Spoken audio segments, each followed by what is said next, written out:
learn more about former President Trump's indictment, young Republicans in San Diego County are denouncing it. ABC 10 News reporter Ryan Hill spoke with the head of San Diego Young Republicans about what she feels could come out of this locally.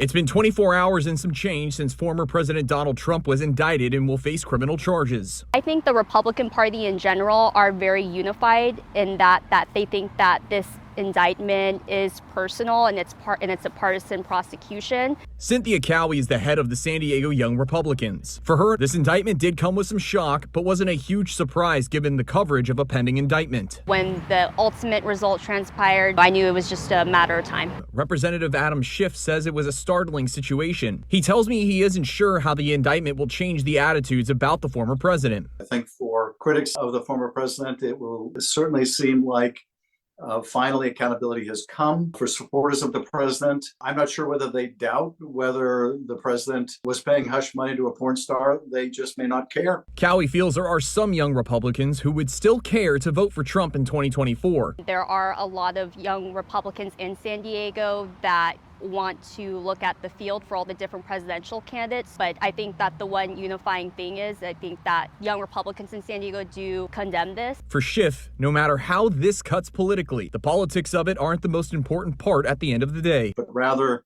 that the rule of law applies to everyone. That, to me, makes this case about much more than Donald Trump. It makes it about the system. Cowie feels this situation could springboard people to get more involved in politics. While there might be people that have, their differing opinions about it, I personally feel confident that this might actually inspire a spark within the young Republican community in San Diego to be able to see what they can do to make things better and fight for change. Ryan Hill, ABC 10 News.